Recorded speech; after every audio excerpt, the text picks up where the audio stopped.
انسان کی عظیمت کو بلند کرنے میں یہ چیز شامل ہے کہ جب وہ کسی گناہ کو چھوڑنا چاہتا ہو تو اپنی عظیمت کو بلند کرنے کے لیے یہ سوچے کہ اس کو اس گناہ کے ساتھ کتنا نقصان پہنچ رہا ہے، اس کا دل کو سینے میں تنگی آتی ہے، ہمت پست ہو جاتی ہے،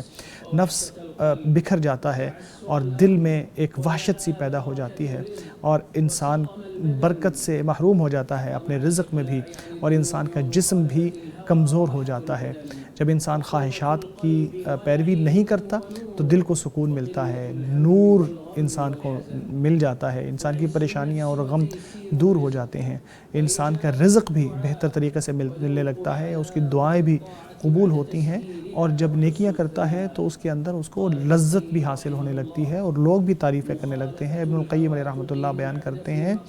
کہ جب انسان نفس کی مخالفت کرتا ہے تو اس اسٹیٹ پہ پہنچ جاتا ہے جہاں اگر وہ قسم کھا لے تو اللہ اس کی قسم کو بھی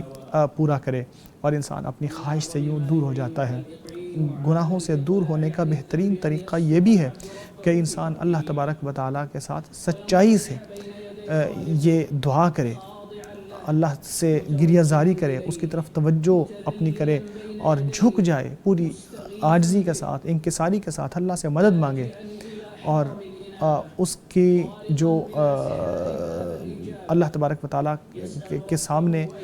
گریہ زاری کرتے ہوئے یہ سوال کرے کہ اللہ اس کے نفس کو ہدایت دے جس کو اسی نے بنایا ہے، اس کو تقویٰ کی طرف لے جائے، اللہ سے پناہ مانگے، اللہ کی پناہ مانگے اپنے نفس کے شر سے،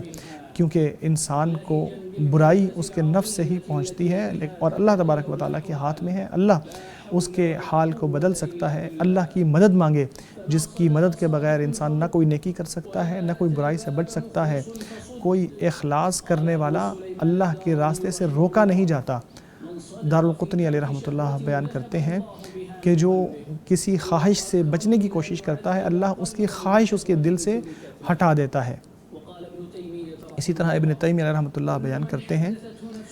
جس کا نفس اس کو کسی گناہ کی طرف لے کے جائے اور وہ اسے روک لے، اس کو ناپسند کر لے، اللہ کے لیے اس کو چھوڑ کر دے، اس کی نیکی بڑھ جاتی ہے، اس کا تقویٰ اور پرہیزگاری بڑھ جاتی ہے، زیادہ ہو جاتی ہے۔ اسی طرح گناہوں سے دور رہنے کا ایک طریقہ یہ بھی ہے کہ انسان یاد رکھے کہ اللہ تبارک و تعالیٰ کی عظمت کتنی زیادہ ہے، اس کے اسماء حسنہ صفات عالیہ کو یاد رکھے۔ اس طرح اللہ سے تعلق بڑھ جاتا ہے، اللہ سے حیا بڑھ جاتی ہے۔ جب دل اللہ سے جڑ جاتا ہے، جب انسان کا دل اللہ سے جڑ جاتا ہے تو اس کے لیے اپنے محبوب کے اللہ کے لیے گناہوں کو چھوڑنا آسان ہو جاتا ہے۔